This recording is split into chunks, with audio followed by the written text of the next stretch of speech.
So the other day I was at this, it's like a business sort of conference sort of thing where every single month a bunch of people that are either executives in companies or owners of companies or founders, they will meet up with this one gentleman who's actually the business coach of everyone. He's actually our business coach as well.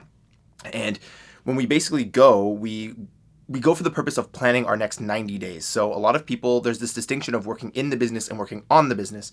And essentially what working in the business is doing the things day to day that an employee would normally do. So, if you're a business owner, let's say, there's a lot of things that if you don't have a big team behind you that you have to do yourself. And so working in the business, like I said, is doing all the things, all the day-to-day tasks, all the administrative stuff, etc., etc. But working on the business is essentially what we go to this event thing to do, which is plan out the next 90 days of what the business should look like from a 30,000 foot view. So we were basically at this meeting and we were spread out into our different sort of teams. We all show up. I showed up with the other two executives in our company. So myself, I'm a COO. I showed up as well with our CMO and our CEO.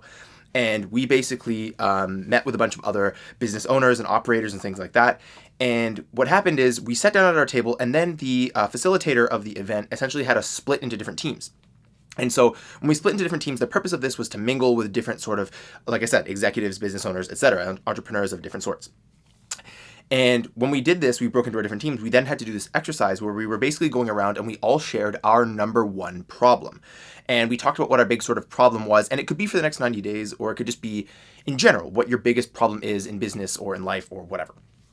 And one of the gentlemen had actually said, well, my biggest thing, and by the way, this guy has been running his business for I think like 20 years or something. He's doing very, very well. But he basically said, my biggest problem is procrastination. And it's kind of funny because there's so many people out there who think that once you beat procrastination, you have a business, right? Procrastination just disappears once you have a business or once you begin to take the steps towards your goals and your dreams and whatever. But that's totally not the case because this guy is pretty successful. And yet again, he's saying my biggest thing is procrastination. He struggles with the same thing that all of us struggle with, right? He says things like, I have all these emails that build up and then these people I got to get back to and then et cetera, et cetera, et cetera. I just procrastinate. It gets harder and harder and harder.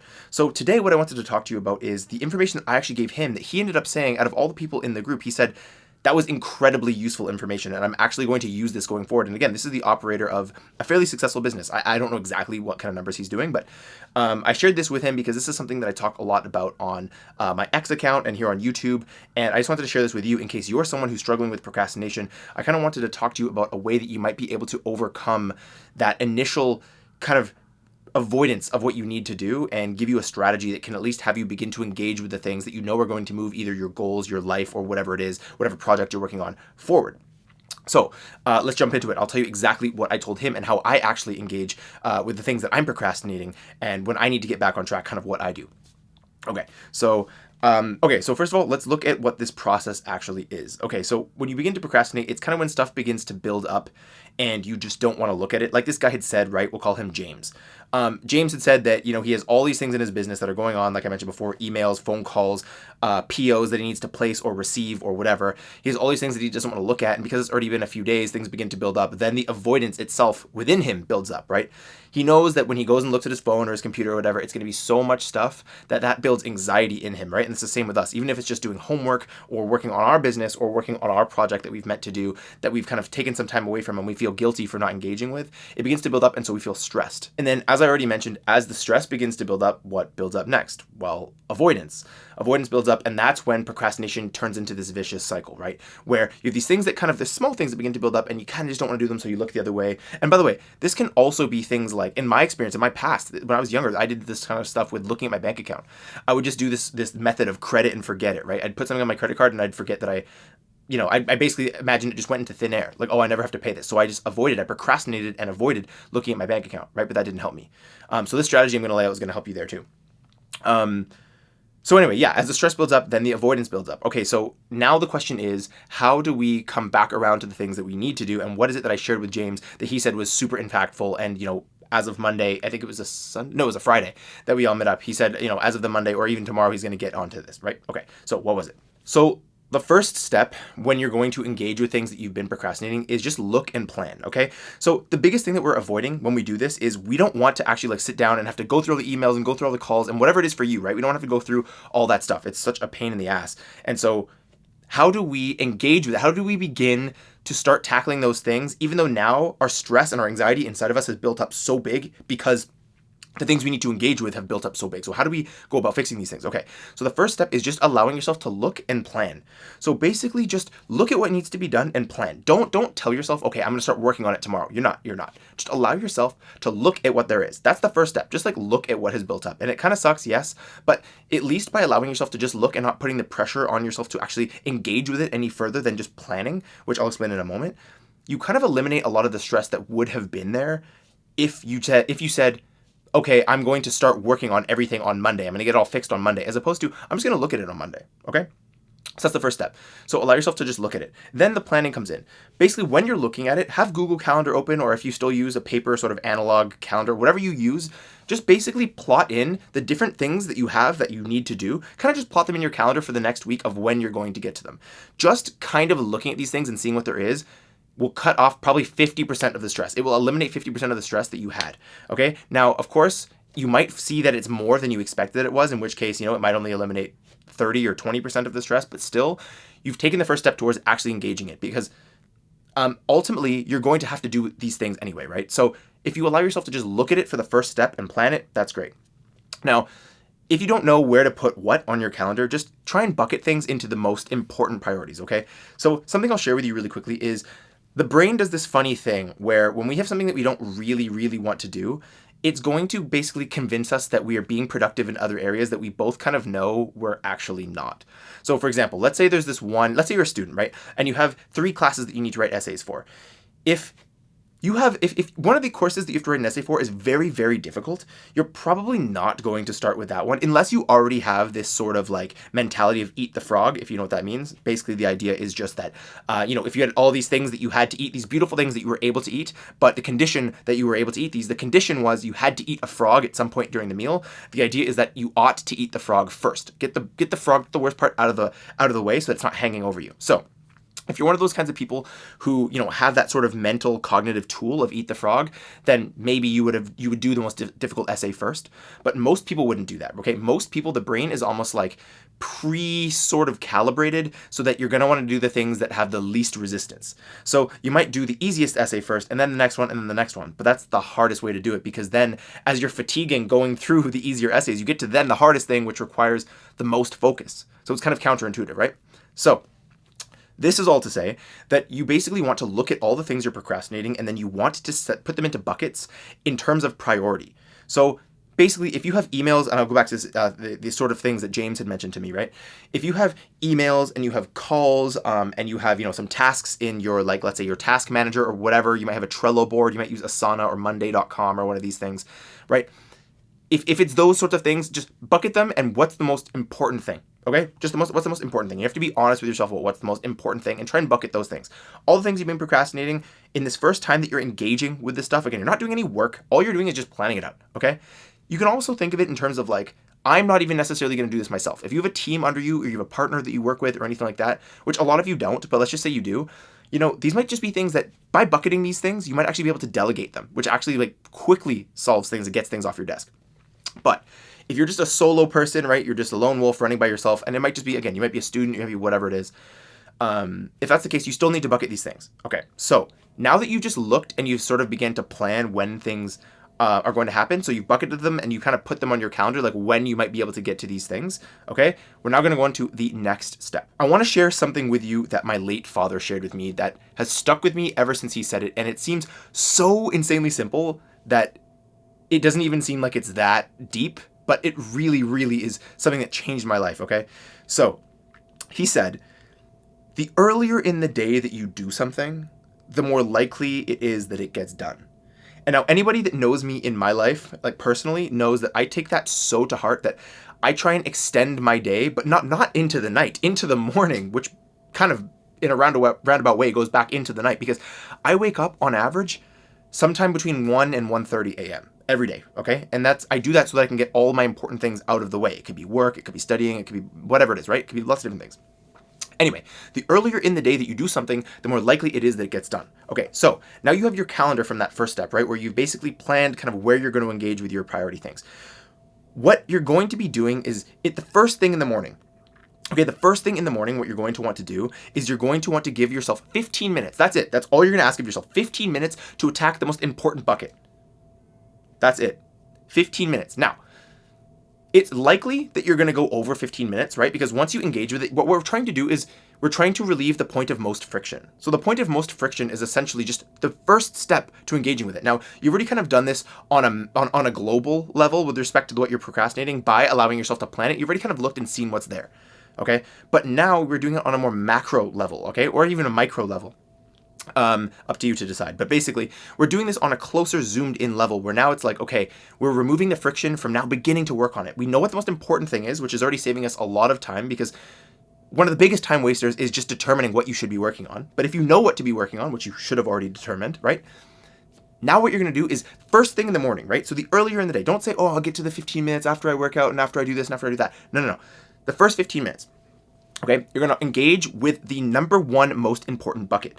Now, like I said, you're probably going to go over 15 minutes. If you do, great. If you don't, that's fine. It doesn't matter, because something is better than nothing. And again, the hardest part with procrastination is the initial engagement. It's not actually doing the stuff. It's the initial engagement.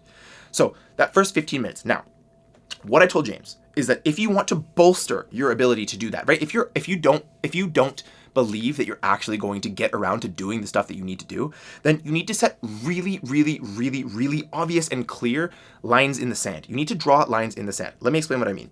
So much of procrastination, so much of people putting things off that they should be doing, and this could be anything from starting a business to, again, organizing their closet, whatever it is, right? So much of the reason why they don't do it is because they're able to have these soft, sort of weak, flaccid arguments with themselves where they kind of like massage themselves into procrastination. So, for example, if I say, okay, I'll do this later, I'll do this at 6 p.m., right? And then, for some reason I was engaged in something else, and then I notice I look at my watch and I'm like, oh, damn, it's 6:04. I guess I got to wait till 7 p.m. to do this. Okay, at 7 p.m. I'm going to do it, right? We've all been there, right? At 7 p.m. because it's already 6:04 and I might as well start at 7 p.m. at a square number or a flat number or whatever. At a whole number. We play these random games, right, where we just kind of try and say, okay, we'll start at this flat number or whatever it is. But then some other thing comes up at 7 and then at 8 and then it's like, okay, I'll do it. I'm going to do it tomorrow. And then you don't get to it tomorrow because, like I said before about the more easy and difficult papers, you engage with the easier things. And so the thing you're really procrastinating never actually gets done.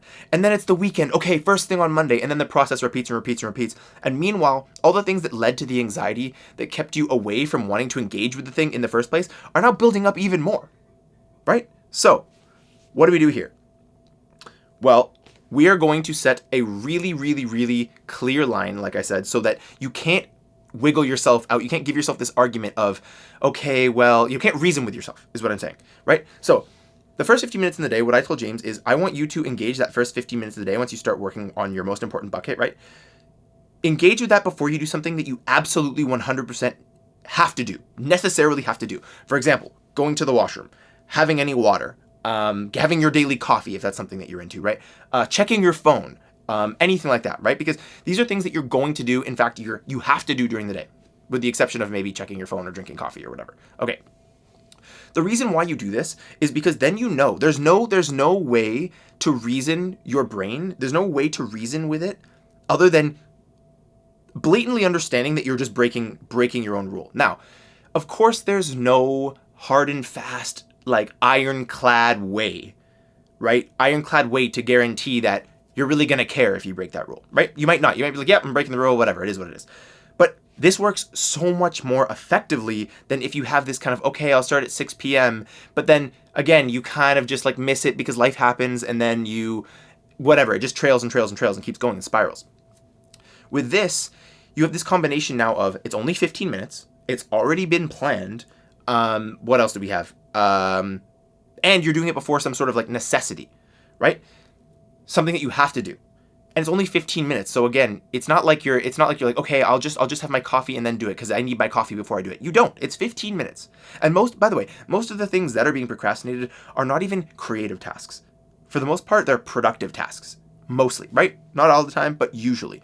So you don't need your coffee. You really don't. It's 15 minutes, right? You can do 15 minutes, have your coffee, and if you're still motivated or if you've gained any motivation, you can go back to it once you're caffeinated, right? So all in all, what do we have? What did I give James in order for him to feel like he was so thankful that now he can engage with the things that he's been procrastinating, okay? I'm just going to summarize this all for you so we're really, really clear. Okay, so what I said from the beginning is that the reason why things begin to procrastinate and they keep building and building and building is because at the same time that the procrastination and the tasks within this procrastination bubble are building, so is the anxiety about engaging with it inside of you, right? That's continuing to build. So how do we deal with that? How do we begin to overcome that? Well, we have to recognize that the biggest point of friction is just the initial engagement with it. Because we've taken time away, we feel like, oh, I've taken so much time away, it's even more of a scary monster under my bed. I don't want to look at it. By the way, and this can also be going to the gym. I've had this too, where I haven't gone to the gym for a while. And then I'm just like, okay, well, I haven't gone to the gym for like 2 weeks, so what's another week? But like, again, this is why we build these systems to just engage with it. So anyway, biggest point of friction is initial engagement. So the first time you're going to engage with this, what you're basically going to say is, look, I'm just going to look at it and plan. Now, I would recommend that you do this in one of these early 15-minute slots. And I'm not telling you get up at 1 in the morning or 5 in the morning or 6 in the morning or 7 in the morning. I'm just saying whenever you get up, right? For the first 15 minutes, what you're going to do that first time is you're just going to look at it and plan. Now, it'll probably, depending on how much you've been procrastinating, it might take you longer than 50 minutes to plan, but for the most part, you're going to be able to plot it out on some sort of calendar, right? So you just engage with it, and as soon as you do that, so much friction is gone, right? And now you know the next time that you're going to be engaging with it again. And again, the next time you engage with it, it's going to be before some sort of necessity. Do not tie it to a time on the clock. Do not tie it to anything that is a maybe. Don't say, okay, before I have my cookie today, my treat at the end of the day, I have to have done this. Because it's not necessary that you have a treat. You might just say to yourself, you know what? Screw the treat. I'm not going to have the treat and I'm not going to do the stuff that I've been procrastinating. You might do that. But if you say, okay, I have to do this before I go to the bathroom, or I have to do this before I have my coffee, or I have to do this before whatever, I check my phone. That's a really good one. Check my phone. Okay? You know you're going to do that. That's a necessity that you do that. So put something else that you've been procrastinating, only 15 minutes. It's only 15 minutes. And you know what? If you really, really need to, make it 10. Make it 10 minutes. I wouldn't say any less than 10 because then you're not actually going to be able to get anything really done. But this all operates on the principle that doing something is infinitely better than doing nothing. And it also recognizes that procrastination, the biggest thing about procrastination is it's almost like this, I don't even know, I can't even like draw it for you, but basically it's this huge point of friction at the top and then it quickly drops because the second you engage with it, you're kind of like, okay, this isn't so bad. And the second that you begin to believe in your system of, okay, here's how I engage with it, or here's how I get back on my gym routine, here's how I get back on my diet, here's how I get back on whatever it is, my reading schedule, whatever it is. It's just, you basically take the biggest point of friction for procrastination, you shrink it down by allowing yourself to only have 15 minutes, and that you ensure that you do it, you ensure that you actually hit that first point by tying it to whatever comes before something that is absolutely necessary. And then to wrap it all up, you remember what my late father told me, which is that the earlier in the day that you do something, the more likely it is that it gets done. So this 15-minute schedule, this 15-minute sort of plot that you have, do not have it at the end of the day or the middle of the day. Do it early because that's the most likely that it gets done. So this is what I told James. He said it was really, really helpful. And to be honest, when I heard it back, I've always done this for like a long time, but I hadn't really heard myself lay it out until I said it to him. He thought it was incredibly helpful. So if you're someone who's struggling with procrastination or procrastinating something, I highly, highly, highly recommend that you do this. If you have any questions, again, you can always let me know down below in the comment section. And I love engaging with you guys, so please feel free to ask me anything there. If you have any particular problems or things that you're struggling with respect to productivity or motivation or any of these things, please ask me down below and I will definitely get back to you. Thank you so much for watching. My name is Spencer with Must Become. Always remember that your potential is your obligation, and so what you can become, you must become.